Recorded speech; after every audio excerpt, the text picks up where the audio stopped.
Éteint depuis le début. On va recommencer, c'est pas grave, ça arrive.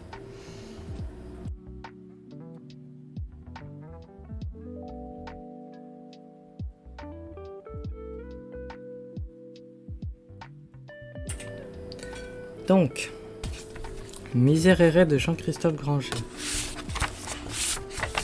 Première lecture.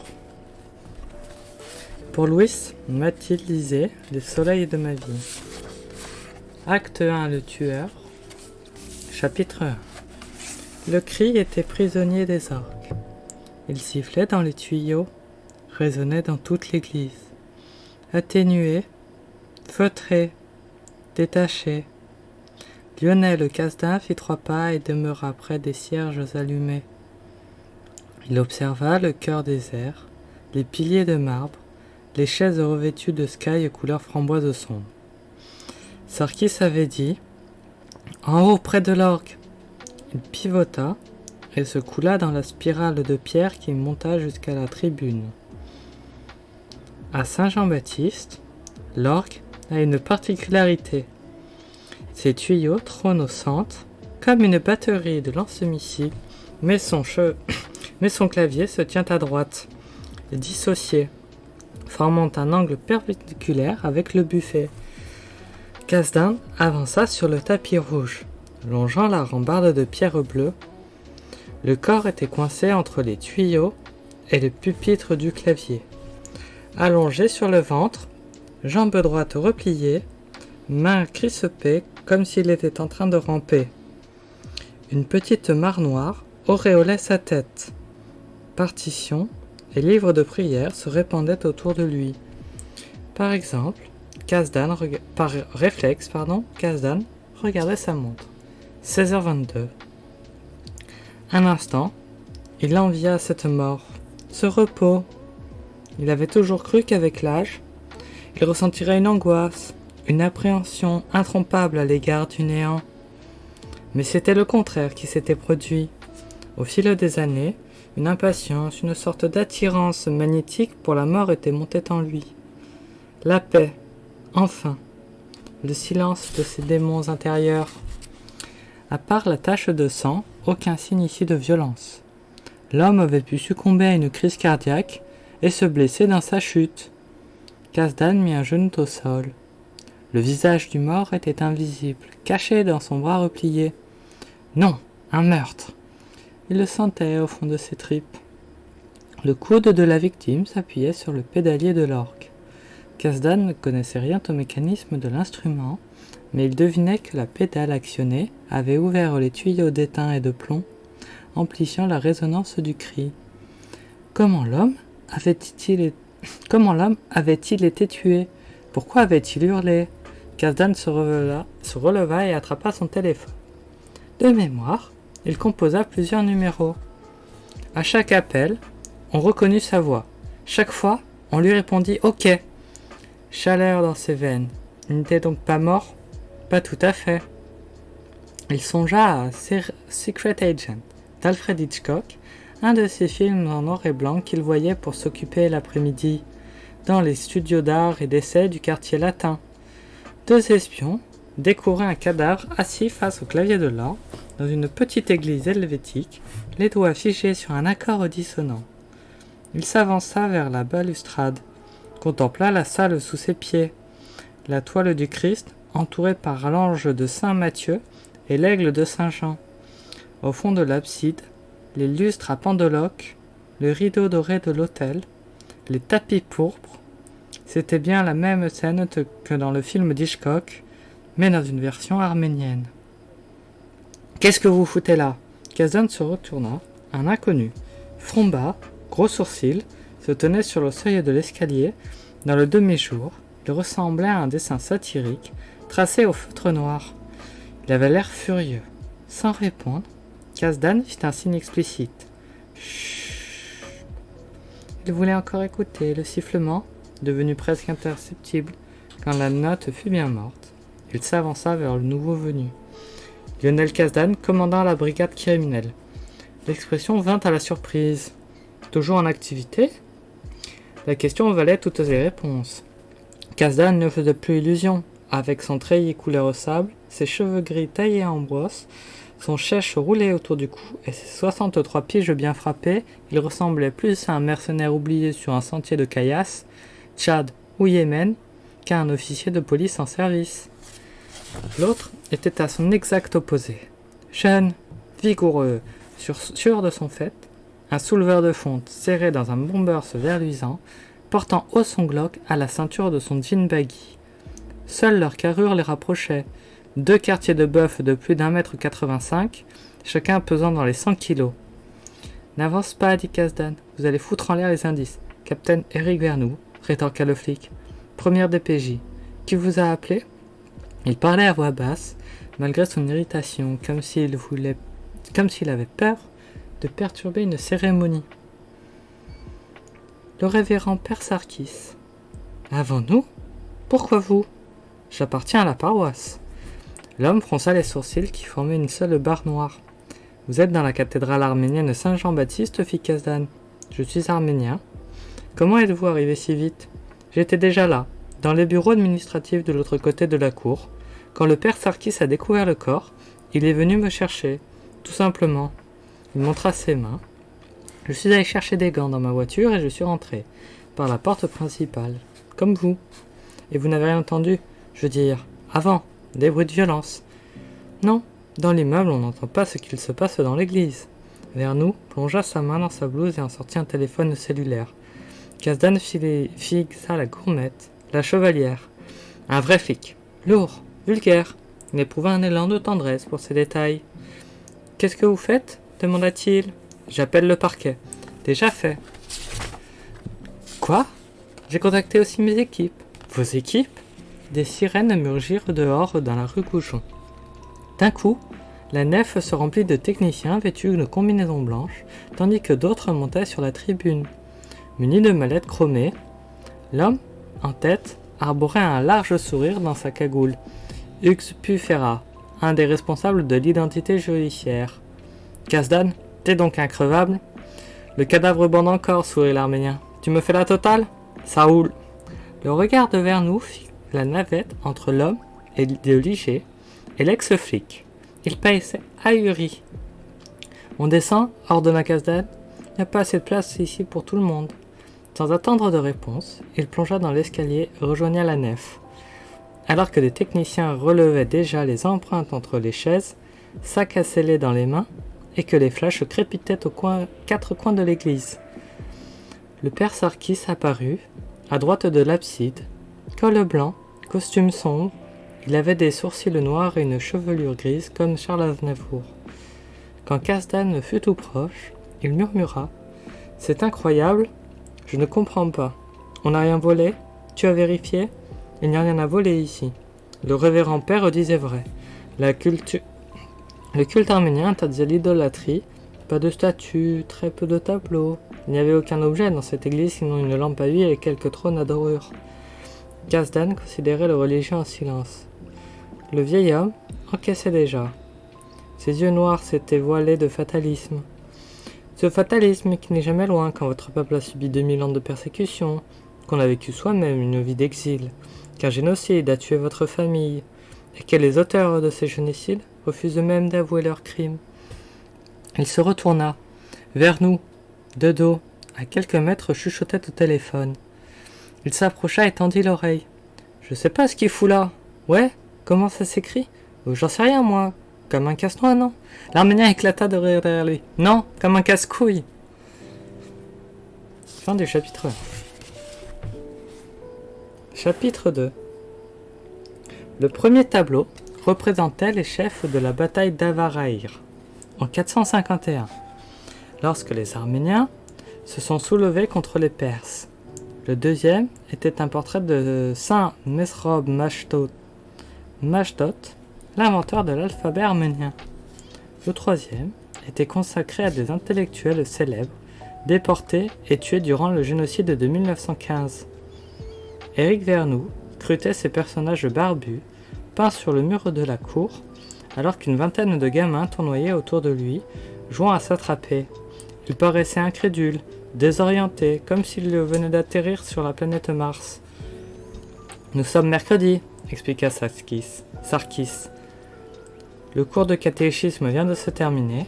Normalement, la plupart des enfants participent à la chorale. La répétition aurait déjà dû commencer. Leurs parents vont venir les chercher. On les a prévenus. En attendant, faudra qu'ils jouent ici, non ? Le flic de la première DPJ acquiesça, sans conviction. Il leva les yeux vers la grande croix de tuf qui ornait le mur voisin de la fresque. Vous êtes catholique ? Kazdan répondit avec une nuance de perversité. Non, l'église apostolique arménienne est une église orthodoxe, orientale, autocéphale. Elle fait partie des églises des trois conciles. Les pupilles de Vernou s'arrondirent. Historiquement, poursuivit Kazdan en montant la voix pour couvrir les cris des gamins, l'église arménienne est la plus ancienne église chrétienne, fondée dès le 1er siècle de notre ère par 2 apôtres du Christ. Ensuite, il y a eu pas mal de divergences avec les autres chrétiens, des conciles, des conflits. Par exemple, nous sommes monophysistes. Mono quoi ? Pour nous, Jésus-Christ n'est pas un homme. Il était le Fils de Dieu, c'est-à-dire d'essence exclusivement divine. Silence de Vernou. Kazdan sourit. Il était toujours amusé par le choc produit par le monde arménien. Ses règles, ses croyances, ses différences. Le flic sortit son calepin avec humeur. Il en avait marre qu'on lui fasse la leçon. Bon, la victime s'appelait Wilhelm Goetz, c'est ça ? Sarkis acquiesça, les bras croisés. C'est un nom arménien ? Non, chilien. Chilien ? Wilhelm appartenait pas à notre communauté. Il y a 3 ans, notre organiste est rentré au pays. Nous avons cherché un remplaçant. Un musicien qui pourrait aussi diriger la chorale. On m'a parlé de Goetz, organiste, musicologue. Il dirigeait déjà plusieurs chorales à Paris. Goetz, répéta Vernou, d'un ton dubitatif. Ça sonne pas très chilien non plus. Totalement, intervenant Kazdan. Une bonne partie de la population chilienne est d'origine germanique. Des nazis ? Non, fit Sarkis en souriant. La famille de Goetz s'est installée au Chili, je crois au début des années du XXe siècle, quelque chose comme ça. Le capitaine tapotait son carnet avec son feutre. Ça ne paraît pas clair. Chilien ? Arménien ? Où est le point commun ? La musique, répondit Sarkis. La musique et l'exil, ajouta Kazdan. Nous autres Arméniens, nous comprenons les réfugiés. Wilhelm était socialiste. Il avait subi l'oppression du régime de Pinochet. Avec nous, il avait trouvé une nouvelle famille. Vernou reprit des notes. Tout cela semblait lui faire l'effet d'une monstrueuse galère. Pourtant Kazdan le sentait, l'homme voulait cette enquête. Quelle était sa situation familiale à Paris ? Ni femme, ni enfant, je crois. Sarkis parut réfléchir. Wilhelm était un homme réservé, très discret. En son fort intérieur, Kazdan tenta de dresser un portrait du Chilien. L'homme venait jouer 2 dimanches par mois durant la messe, et il dirigeait chaque mercredi les répétitions de la chorale. Il n'avait pas d'amis au sein de l'Éphorie, l'administration de la cathédrale, la soixantaine maigrichon des manières effacées. Un fantôme qui longeait les murs, brisé sans doute par le calvaire d'un passé. L'Arménien se concentra sur les paroles de Vernou, qui demandait « Quelqu'un aurait pu lui en vouloir ?» « Non, dit Sarkis. « Je ne pense pas. Pas de problème politique, des anciens ennemis au Chili.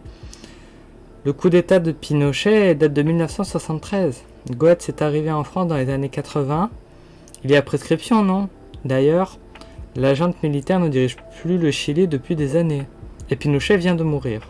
Tout ça, c'est des vieilles histoires. » Vernou écrivait toujours. Kazdan évalua les chances du flic de conserver l'affaire. A priori, le proc allait la refiler à la brigade criminelle, sauf si Vernou le persuadait qu'il tenait des éléments solides et qu'il pouvait rapidement sortir l'enquête. Kazdan pariait pour cette version. Il espérait en tout cas. L'armoire à glace serait plus facile à manipuler que ses anciens collègues de la crime. Pourquoi t'es-il là ? Reprit le capitaine. Je veux dire, seul, dans l'église. Il venait en avance, chaque mercredi, expliqua Sarkis. Il jouait de l'orgue en attendant les enfants. J'allais le saluer à ce moment-là. C'est ce que j'ai fait aujourd'hui. À quelle heure précisément ? 16h15. Je l'ai découvert là-haut. J'ai aussi prévenu Lionel, qui est un ancien policier. Il a dû vous le dire. puisque je vous ai appelé. Kazdan relia soudain la situation. Quand Sarkis avait découvert le corps, le tueur était peut-être encore sur la tribune. Il avait pris la fuite lorsque le religieux était sorti le chercher. Lui. À quelques secondes près, il aurait pu le croiser dans l'escalier de pierre. Vernou se tourna vers Kazdan. « Et vous, qu'est-ce que vous faites dans les bureaux ? Je dirige plusieurs associations liées à la paroisse. Nous préparons des manifestations pour l'année prochaine. 2007 est l'année de l'Arménie en France. » Quelle manifestation ? En ce moment, nous organisons la venue d'enfants arméniens qui apprennent le français pour le gala de charité de Charles Aznavour au Palais Garnier. Au mois de février prochain, nous désappelons les jeunes ambassadeurs et son portable sonna. Excusez-moi. Kazdan s'écarta et répondit. Allô ? Mendes. Oh, tu es où ? À ton avis ? J'arrive. Kazdan s'excusa à nouveau auprès de Sarkis et de Vernou, puis se glissa par la petite porte qui donna accès à la nef. Ricardo Mendes était un des meilleurs légistes de l'IML. Un vieux briscard d'origine cubaine. À la BCE, tout le monde le surnommait Mendes Friends. Le légiste descendait l'escalier quand Kazdan parvint à l'entrée principale, éclairée de cierges. Les deux hommes se saluèrent, sans effusion. « Qu'est-ce que tu peux me dire ? Comment est-il mort ?»« Aucune idée. » Mendes était un homme trapu, froissé dans un impair beige. Son visage avait la couleur d'un cigare, ses cheveux celles de sa cendre. Il tenait toujours un vieux cartable d'instituteur sous le bras, à la manière d'un prof en retard à son cours. Il n'y a pas de blessure ? Rien vu pour l'instant. Il faut attendre l'autopsie. Mais a priori, pas de plaie, non ? Pas de déchirure des vêtements. Et le sang ? Il y a du sang, mais pas de plaie. T'as une explication ? À mon avis, ça provient d'un orifice naturel. Bouche, nez, oreille. Ou alors une blessure au cuir chevelu. Cette région pisse beaucoup. Mais pour l'instant, je n'ai rien constaté. La mort pourrait avoir une cause naturelle ? Je veux dire une maladie, une attaque ? T'en fais pas, ricana le cubain. Ton mec s'est fait refroidir, aucun doute là-dessus. Mais pour piéger comment ça s'est passé, il faut que j'entre dans le vif du sujet, si je puis dire. J'en saurai plus long ce soir. Mendes parlait avec un accent légèrement zézéant qui lui donnait l'air d'une opérette espagnole. Je peux pas attendre, Ficaz. Dans quelques heures, l'affaire m'échappera, tu comprends ? Oh que oui, je sais même pas pourquoi je te parle. Parce que je suis ici, chez moi, et qu'un salopard a profané l'église de mes pères. Quand le corps sera transformé à la râpée et ne sera plus chez toi, ma poule, tu seras plus qu'un flic à la retraite qui emmerde tout le monde avec ses questions. Tu me rencarderas, appelle-moi. Mais ne compte pas trop sur une copie du rapport. Un tuyau ou deux, d'accord ? Rien de plus. Le cubain dressa son index près de sa tempe, un salut de cow-boy, et sortit en serrant son cartable. Kazdan observa la nef qui scintillait dans la lumière des projecteurs. Les quatre arches encadrant la salle, le balcon abritait le portrait de la Vierge. Chaque dimanche, il venait ici pour assister à une messe de plus de 2 heures, pleine de chants et d'encens. Ce lieu était pour lui comme un second manteau, porteur d'une chaleur, d'une solidarité incorruptible. Les rites, les voix, les visages familiers, et le sang d'Arménie qui coulait au fond des veines. Des pas dans l'escalier. Hugues Pufera descendait à son tour. Arrachant sa capuche d'un geste, au premier coup d'œil, l'Arménien devinait qu'il avait quelque chose. L'amorce d'une chaussure, confirma le technicien. Parmi les éclaboussures de sang, derrière les tuyaux de l'orgue. Le meurtrier ? Un témoin plutôt. C'est du 36. Soit ton tueur est un nain, soit, c'est ce que je pense, c'est un des membres de la chorale et il a tout vu. La rumeur des enfants dans la cour revint au premier plan sous le crâne de Kazdan. Il imagina la scène. Un gamin monte à voir Goethe, surprenant l'affrontement entre l'organiste et son assassin, se planque derrière les tuyaux, puis redescend sans rien dire en état de choc. Kazdan saisit son portable et appela Ovanes, le sacristain. Kazdan, les gosses sont toujours là ? Il y a plusieurs qui partent, leurs parents sont arrivés. Changement de programme. Aucun membre ne quitte l'église avant que je les ai interrogés. Aucun, tu m'entends ? Il raccrocha et planta ses yeux dans les pupilles de Pufera. Tu peux me rendre un service ? Non, merci. Ne dis rien à Vernou, le mec de la DPJ. Je veux dire, maintenant. Je vais écrire mon rapport. On est d'accord. Vernou découvrira l'histoire de l'empreinte quand tu lui donneras. Ça me donne 2 ou 3 heures d'avance, tu peux faire ça, non? J'aurai mon rapport avant minuit, ce soir. Fin du chapitre 2.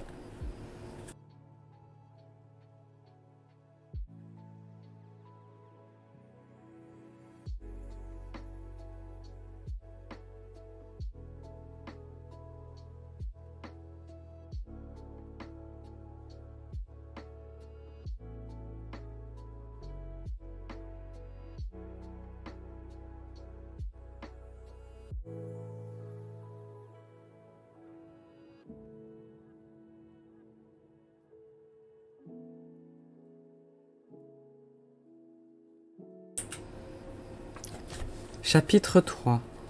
Comment tu t'appelles? Benjamin? Benjamin Zarmania. T'as quel âge? 12 ans. Où tu habites? 84 rue du Commerce? Dans le 15e. Kazdan nota les renseignements. Pufera avait donné des...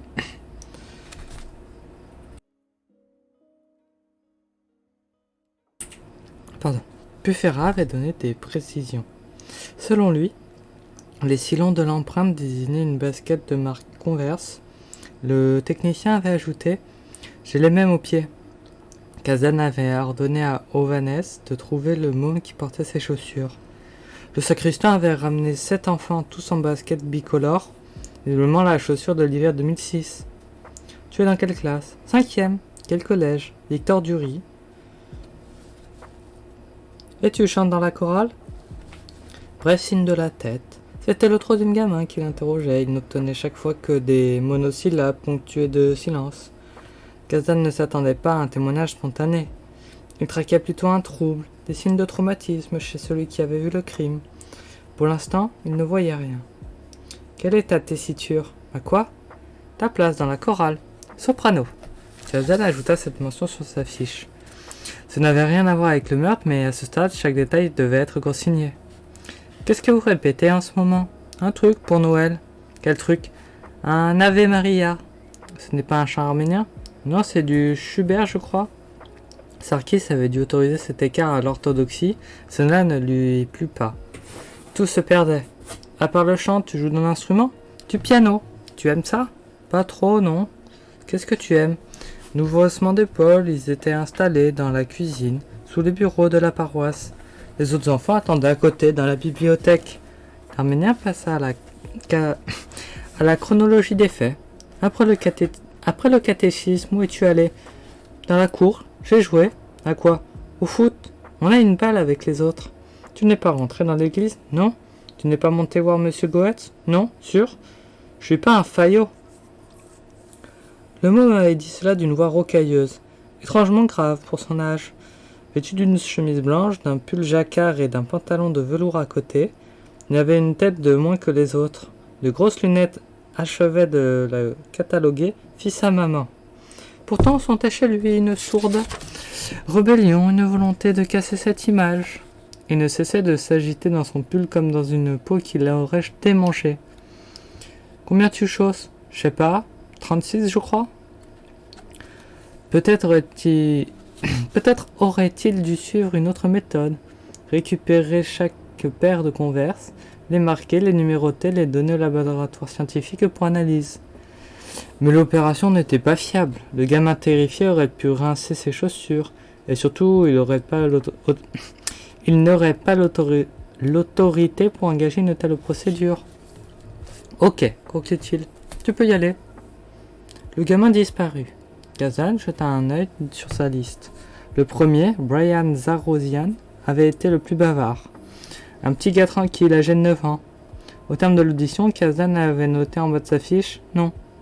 Le second, Kevin Daftien, 11 ans, avait été plus coriace, massif, front large, cheveux noirs, presque rasés. Il n'avait répondu aucune question de Kazan que par onomatopée, mais aucun signe de trouble. On frappa. Le quatrième gamin entra, silhouette effilée, cheveux en bataille, une parka étroite et noire, une chemise blanche dont le col dessinait 2 ailes palais sous ses épaules. Il ressemblait au leader d'un groupe de rock. David Simonian, 12 ans, habitant au 27 rue d'Assas, 6e arrondissement. en 5e au lycée Montaigne. Alto, 37. Tu es le fils de Pierre Simonien, le gynécologue? C'est ça. Casdan connaissait son père, qui exerçait boulevard Raspail, dans le 14e. Il prit de ses nouvelles, puis garda le silence. Observait le gamin du coin de l'œil. Il tentait de capter encore une fois une résonance, une réverbération teintée de peur. Rien. Il changea de cap. Monsieur Goethe, s'il était sympa, ça va. Sévère, ça va. Il parut réfléchir. Comme ses partitions, c'est-à-dire, il parlait comme un robot. C'était toujours soutiens ta note, ta colonne d'air, articule, ce genre de truc. Il nous donnait même des points. Des points? Il y avait le point de chant, de scène, de tenue. Après chaque concert, il distribuait ses trucs. Personne n'en avait rien à foutre. Kasdan imaginait Goethe diriger ses enfants, obsédé par des détails qui n'intéressaient que lui, qui pouvait être le mobile pour tuer un bonhomme aussi triste, aussi inoffensif. Il vous parlait, en dehors de la chorale? Non. Il n'évoquait jamais son pays d'origine, le Chili? Jamais. Tu sais d'où c'est, le Chili? Pas trop, non. En géographie, on fait l'Europe. Tu jouais dans la cour tout à l'heure? Ouais, comme tous les mercredis après le caté. Tu n'as rien remarqué de bizarre? Comme quoi? Un de tes copains n'avait pas l'air effrayé, aucun ne pleurait. Le gamin lui lança un regard éberlué. Ok, fais entrer le suivant. Kasdan fixa la croix sur le mur, au-dessus du frigidaire. Il regarda l'évier en inox et le robinet. Il avait la gorge sèche, mais ne voulait pas boire. Ne pas se détendre, ne pas se relâcher. Il se répéta qu'un de ses mômes avait vu le tueur. Bon sang, un témoin oculaire, ce n'est pas rien. La porte s'ouvrit, le 5e gosse apparut. Petit mais déjà dandy, des cheveux noirs soigneusement décoiffés, passant sur ses yeux comme une bifure. Des yeux très clairs, presque laiteux. Il portait un treillis militaire et un sac à dos qui ressemblait rempli de pierres. Voûté, renfrogné dans sa veste, il manipulait une petite boîte pâle, un jeu vidéo. Kasdan scruta un instant l'objet et éprouva un bref vertige. Téléphone portable, Internet, MSN.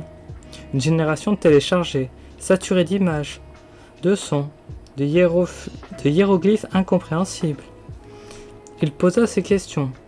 Harout Zakharien, 10 ans, 72 rue Ordonnée, 18e arrondissement. En CM2, à l'école primaire située rue Cavé, Soprano, 36. Le môme ne lâchait pas son jeu, nerveux mais sans plus. Kasdan tenta quelques questions périphériques pour n'obtenir que des réponses neutres. Suivant. Ella Karian, 11 ans, 34, rue La Bruyère, en 6e au lycée Condorcet, Basse, 36. Signe particulier, violoniste et judoka. Un vrai moulin à paroles, il pratiquait l'art martial chaque mercredi après la chorale. Il avait manqué son cours aujourd'hui à cause de tout ce truc. Ce n'était pas comme ça qu'il décrocherait sa ceinture orange. Suivant. Timothée Avedikian, 13 ans. Un simple coup d'œil à ses chaussures suffisait à Kasdan pour se dire qu'il ne pouvait pas être son témoin. Très grand, le gamin chaussait au moins du 39. Pour la femme, il effectua son interrogatoire 45, rue Sadi Carnot, à Bagnolet, en 4e. Basse, le môme avait une passion, la guitare. Électrique, saturée, vombrissante. L'ex-flic, le photographia de regret. Cheveux raides, lunettes rondes. Photographia du regard, pardon. Un physique d'un telot plutôt que de guitare héros. Entre 16h et 16h30, Timothée était resté dans la cour à discuter sur son portable avec sa copine. Dernier regard sur le binocle, pas de double fond, pas de cachotterie. Tu peux y aller, conclut l'Arménien. La porte de la cuisine se referma, sur le silence, et la croix. Kasdan regarda la liste. Rien. Il avait planté sa meilleure chance d'avancer. 19h30. Kasdan se leva. Il avait un plan pour la suite. Il devait d'abord passer à Alfortville, prendre des vivres. Fin du chapitre 3.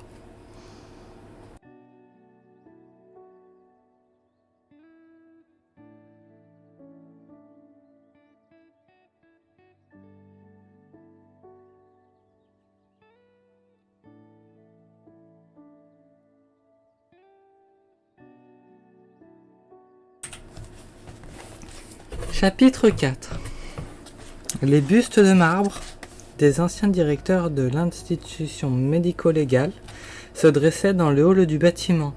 Orfila, 1819-1822, Tardieu, 1861-1879, Brouardel, 1879-1906, Toineau, 1906-1918, etc. Franchement, tu deviens lourd. Kasdan se retrouva. Ricardo Mendes, blouse verte, badge IML autour du cou, venait d'apparaître. Dans cet accoutrement, il était directement passé de l'opérette espagnole à un épisode d'urgence. Mais il conservait, avec son teint mat, un petit côté ensoleillé, un charme roussi des Caraïbes. Kasdan, lui, fit un clin d'œil et désigna les statues. « Tu te vois un jour avec ta tête ici ? Tu fais vraiment chier, j'ai dit que je t'appellerais. » L'Arménien brandit la bouteille de verre et le sac plastique qu'il tenait dans chaque main. « T'as besoin d'une petite pause ? Je le lis dans tes yeux. J'ai apporté le dîner. »« Pas le temps, j'ai les mains dans la sauce. » L'ancien flic désigna le jardin central derrière les vitres, plongé dans la nuit. « Un pique-nique en plein air, Ricardo. On bouffe, on trinque, et je repars aussi sec. » Vraiment chier. Il retira ses gants et les fourra dans sa poche. 5 minutes, pas une de plus.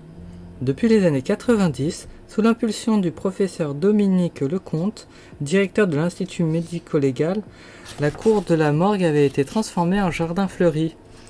Un lieu de recueillement ponctué de buis, de muguets, de jonquilles, de lilas. Sur la gauche, un saule répondait à la fontaine centrale à sec, mais bienfaisant avec son bassin rond et clair. Il y avait même des fresques murales sur la façade de droite. Des femmes placides, immobiles, à moitié effacées, prenaient des pauses, languir au fond des voûtes de briques. Les deux sexagénaires s'installèrent sur un banc qui avait l'air d'avoir été piqué dans un jardin public. Kasdan sortait des petits paquets enveloppés de papier d'aluminium. Avec précaution, il en ouvrit un en murmurant « Des palavas, des crêpes fourrées au miel et aux noix. » C'est roulé sous les aisselles, gloussa Mendes. « Goûtez, fit Kasdan en tendant une serviette en papier. Tu parleras après. » Le légiste attrapa une de ces crêpes coupées en parts triangulaires et croqua. Kasdan l'imita. Les deux hommes savourèrent en silence. On percevait au loin la rumeur des voitures sur la voie express, qui couraient derrière la morgue, et, de temps à autre, le sifflement du métro aérien. « T'as vu les nouvelles ?» attaqua Kasdan pour faire diversion. « Les choses bougent pour nous à l'Assemblée. Ils examinent une proposition de loi qui... Je te préviens, dit Mendes, la bouche pleine. Si tu me parles du génocide arménien, je préfère tout de suite sauter le mur et me jeter sur la voie express. T'as raison, il faut que je me surveille. Je commence à radoter. » « T'as toujours radoté. » Kasdan rit et fouilla à nouveau dans son sac. Il n'en expire pas 2 gobelets en plastique. Il est rempli d'un liquide épais et blanchâtre. « Du mazoum, expliqua-t-il. C'est à la base de yaourt. Tu sais, ce sont les Arméniens qui ont inventé le yaourt. » Ah, yogourt. Ils trinquèrent. Mendes saisit une autre crêpe. « C'est bon, tes vacheries, c'est toi qui les fais. » Non, une copine. Une veuve d'Alfortville. Un coup, quoi. Une perle. Le métro aérien siffla au-dessus de leur tête. « Les veuves, » répéta le Cubain d'un son songeur. « Il faudrait que j'y pense, moi aussi. Dans ma branche, c'est pas ce qui manque. » Kasdan remplit à nouveau leur gobelet et les lança en riant. « À la mortalité masculine !» Ils burent et se turent. Des panaches de buée s'échappaient de leurs lèvres.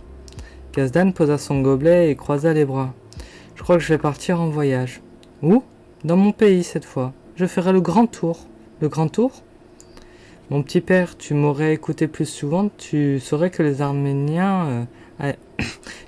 a été morcelée et roniée d'une manière scandaleuse sur les 350 000 km² de l'Arménie historique. Il ne reste plus qu'un petit état qui fait la 10e de cette surface.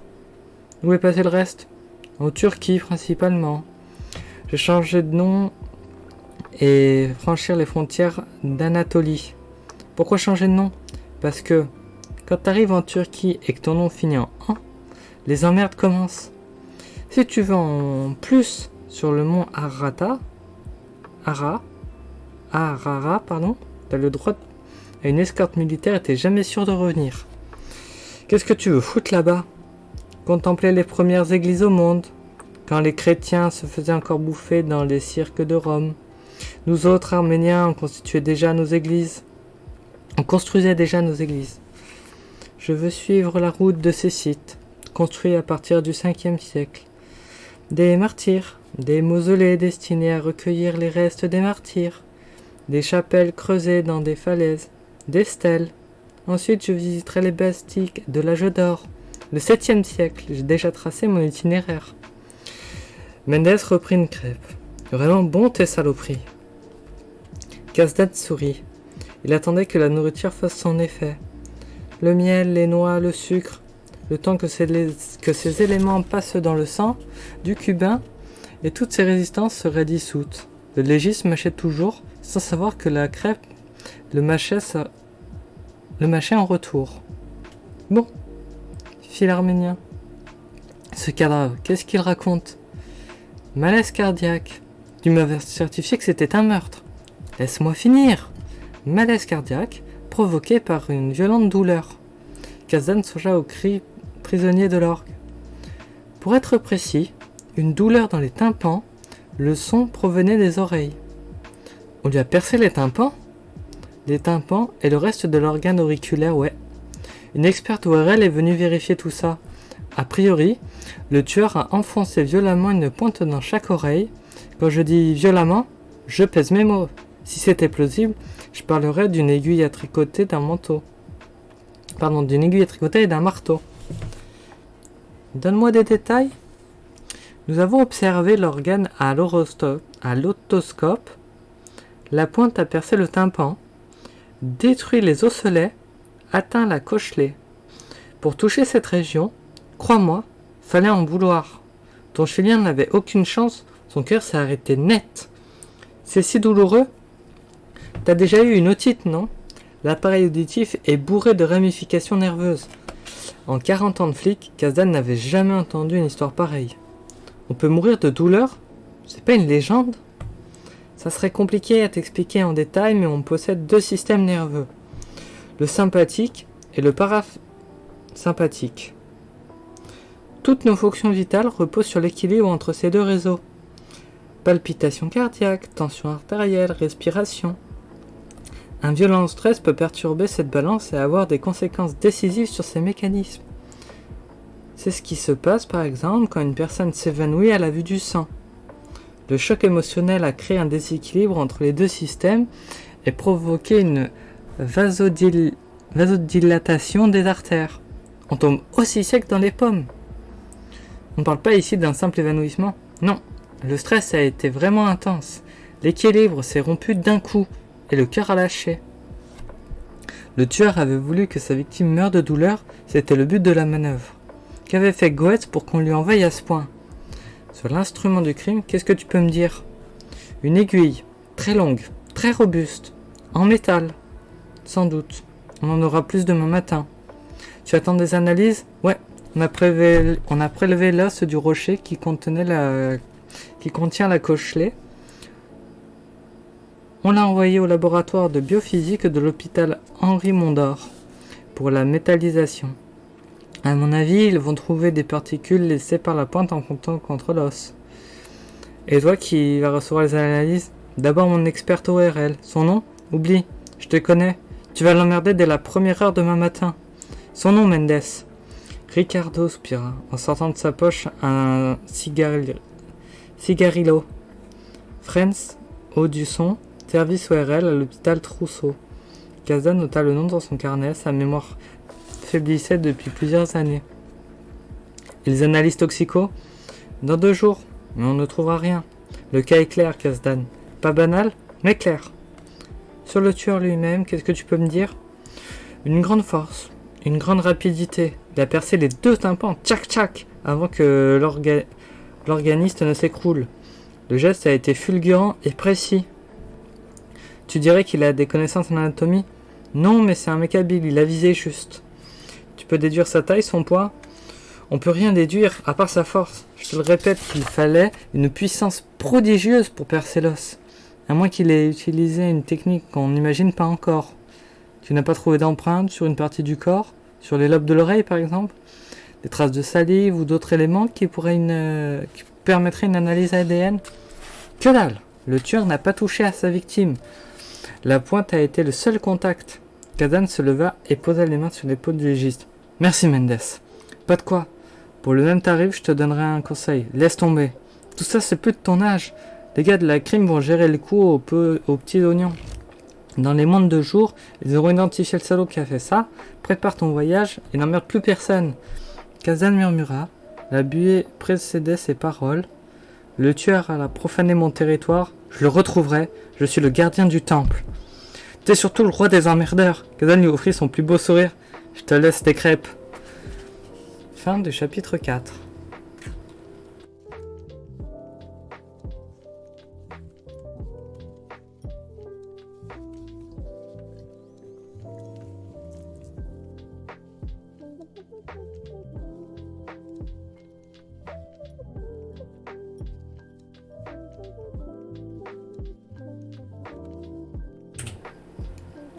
Chapitre 5.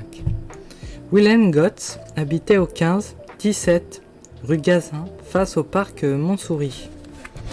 Kazdan traversa la Seine sur le pont Austerlitz et remonta le boulevard de l'Hôpital jusqu'à la place d'Italie. Là, il suivait le métro aérien, boulevard Auguste Blanqui, puis place d'Enfer Rochereau, emprunta l'avenue René Coty, qui porta déjà en elle le calme et l'ampleur du parc Montsouris situé au bout de l'artère. Parvenu au jardin, il tourna à gauche et se gara avenue Reille, à quelques 300 mètres de son objectif. Simple réflexe de prudence. Tout le trajet, il avait ruminé son échec auprès des enfants. Il s'était précipité sur cette opportunité et n'avait rien obtenu. Or, un interrogatoire mal engagé signifiait un gâchis sans retour. On n'obtiendrait plus rien des mômes. Ils avaient vraiment merdé. C'est plus de ton âge, avait dit Mendes. Peut-être avait-il raison, mais Kazdan ne pouvait laisser filer ce meurtre. Que la violence soit venue le chercher au fin fond de son trou était un signe. Il devait résoudre l'affaire. Ensuite Cassos, le grand voyage. Les églises primitives, les croix de pierre, les stèles des origines. Kazdan s'assura que l'avenue était bien déserte, puis alluma son plafonnier. Il avait piqué à l'Ephorie l'affiche de Wilhelm Goetz, remplie par l'orguiste lui-même à ses débuts. Le Chilien n'avait pas écrit grand-chose. Né en 1942 à Valdivia, Chili, célibataire, vivait à Paris depuis 1987. Heureusement, Sarkis avait interrogé lui-même le musicien et ajouté au crayon quelques notes en bas de page. Goetz avait suivi ses études musicales à Valparaiso en 1964. Piano, orgue, harmonie, composition. Il s'était ensuite installé à Santiago où il était devenu professeur de piano au conservatoire central de la ville. Il avait alors participé à la vie politique du pays et accompagné Salvador Allende dans son ascension jusqu'au pouvoir. 1973. Coup d'État de Pinochet, Goetz avait été arrêté et interrogé. Ensuite, trou noir. Goetz réapparut en France en 1987 avec le statut de réfugié politique. En 20 années, le Chilien s'était fait sa place à Paris, occupant le poste d'organiste dans plusieurs paroisses et dirigeait quelques chorales. À cela s'ajoutaient des cours particuliers de piano. Rien de folichon, mais de quoi surveiller dans la capitale et goûter les douceurs d'une bonne vieille démocratie. Wilhelm Goetz avait réussi le rêve de tout immigré, se fondre dans la masse. Kazdan appela l'image mentale du Chilien rougeau. Des cheveux d'un blanc très vif, une tignasse plantée haut et fort, frisée, comme dans le pelage d'une brebis. À part ça, pas grand-chose à dire. Des yeux enfouis sous des sourcils épais, un regard fuyant. Kazdan s'était toujours méfié de lui. Un haudard, un non-arménien. L'ex-flic balaya cette poussée de racisme primaire et réalisa, par contre-coup, à quel point il avait été à quel point il avait éprouvé peu de compassion pour la mort du bonhomme. Était-il indifférent? Ou simplement trop vieux pour réagir? Au fil de sa carrière, son cœur n'avait cessé de s'épaissir. Surtout les dernières années, à l'ABC, où la viande froide et les histoires sordides c'était monnaie courante. Kasdan, c'était le palefrenier. Attrapa dans la boîte à gants une lampe stylo Searchlight, des gants de chirurgien et un fragment de radiographie. Il sortait de la voiture. La verrouilla, inspectait au passage sa carrosserie. Il gratta avec précaution une minuscule feinte d'oiseau, puis observa le véhicule avec satisfaction.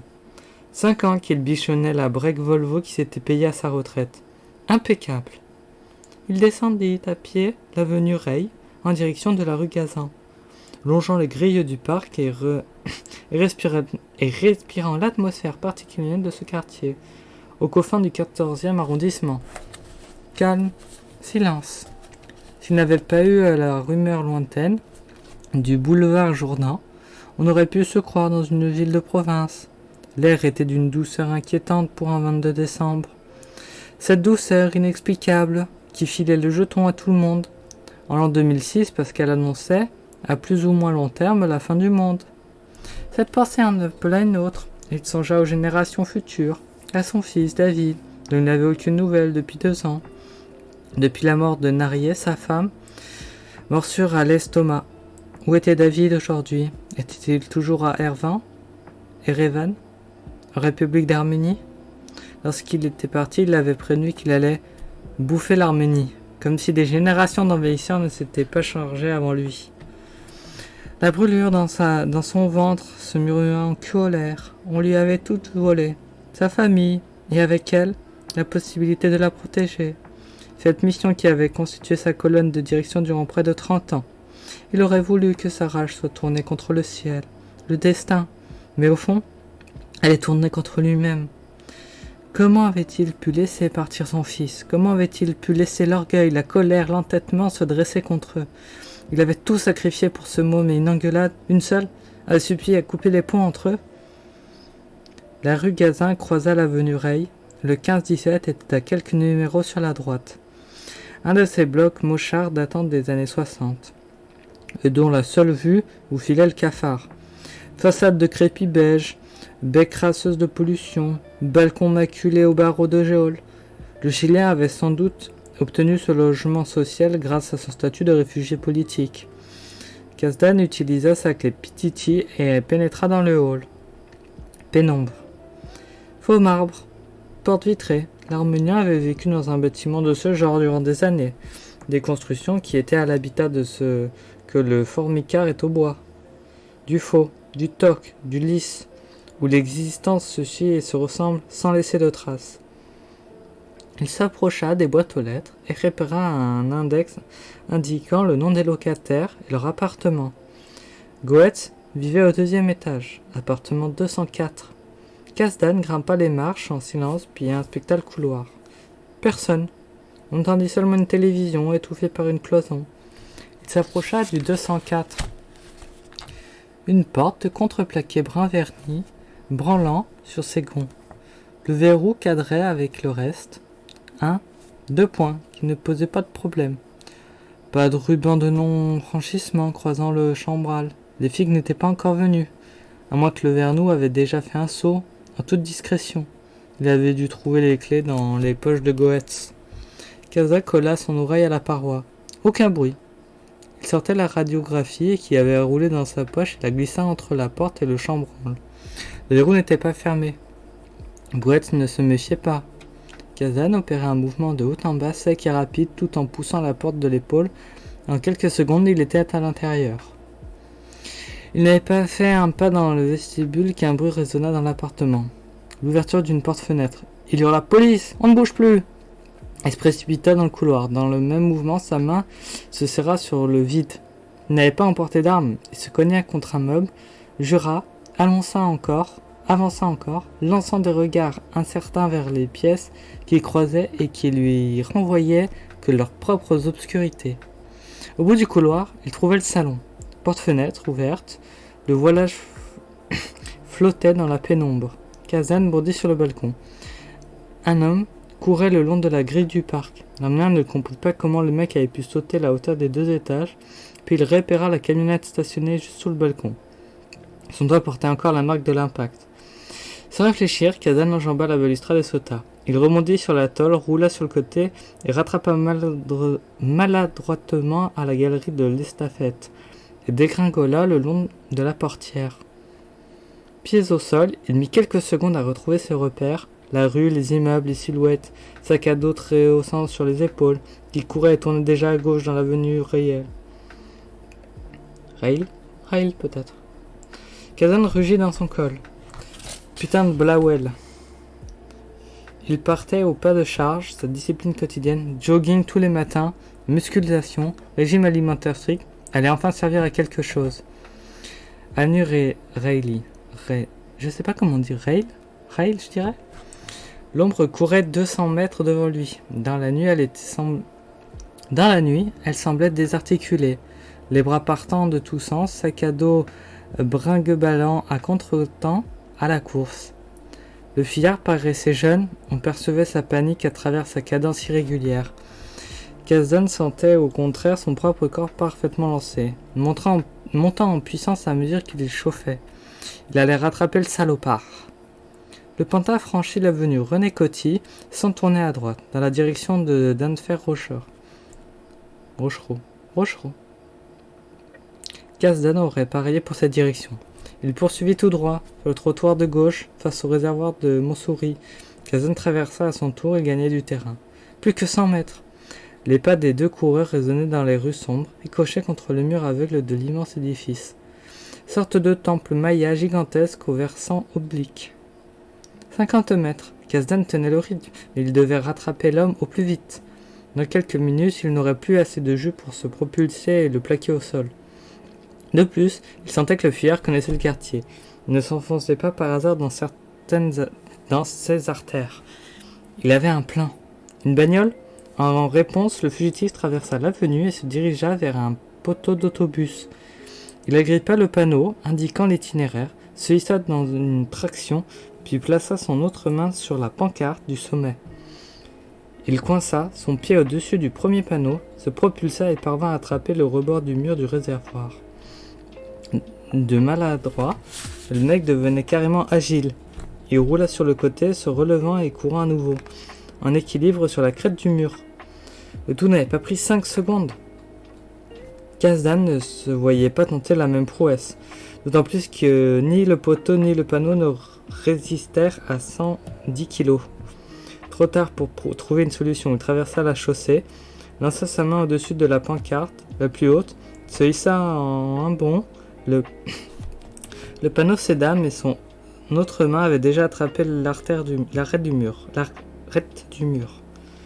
Il agrippa la pierre, plaça un coude, opéra une traction et roula à son tour. Lourdement, il toussa, cracha, se releva. Entre 2 pulsions cardiaques, un sentiment de fierté l'y est parvenu. Il leva les yeux. La proie courait au sommet des tumules, se détachèrent bien nettes sur la toile de la nuit. Une vision cinématographique, digne encore une fois d'un bon vieux film d'Hitchcock. L'ombre filait sur le ciel, encadrée par les 2 réverbes de céramique qui brillaient sous la lune. Sans réfléchir, Kazan imita le fuyard, montant les marches de pierre puis attrapa la rambarde de fer de l'escalier extérieur, qui permettait d'accéder au toit plat de la pyramide. Cassé en 2, à bout de souffle, l'Arménien parvint au sommet. Ce qui vit acheva de lui couper la respiration. 3 hectares de gazon, un véritable terrain de football, suspendu au-dessus de Paris. Les lumières des rues en dessous créaient tout autour un halo irréel, transformant un temple maya en un vaisseau spatial luminescent. Et toujours, au ras de cette surface, l'ombre qui courait, véritable métaphysique, résumant à lui seul la solitude de l'homme dans l'univers. Du sang plein la tête, les poumons en feu, Kazan se payait encore une petite comparaison esthétique. La scène ressemblait à un tableau de Chirico, paysage vide, ligne infinie, omniprésence du néant. Kazan reprit sa course, haletant, au bord de l'évanouissement. Il avait maintenant un point de côté et les genoux douloureux. Il traversa la surface immense, miroir de la nuit, éprouvant le moelleux de la pelouse sous ses semelles. Le petit bonhomme courait toujours devant lui. Soudain, le type s'arrêta. Un champignon de verre affleurait le toit. Il se pencha, souleva un panneau, provoquant un reflet de lune puis disparut. L'homme avait plongé dans les réservoirs de Montsouris. Fin du chapitre 5.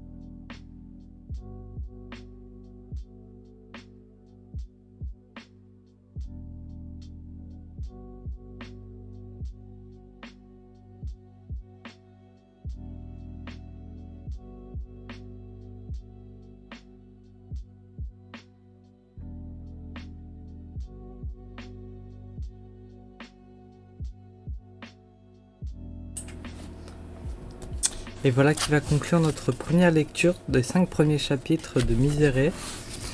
J'espère que ça vous a plu malgré quelques cafouillages.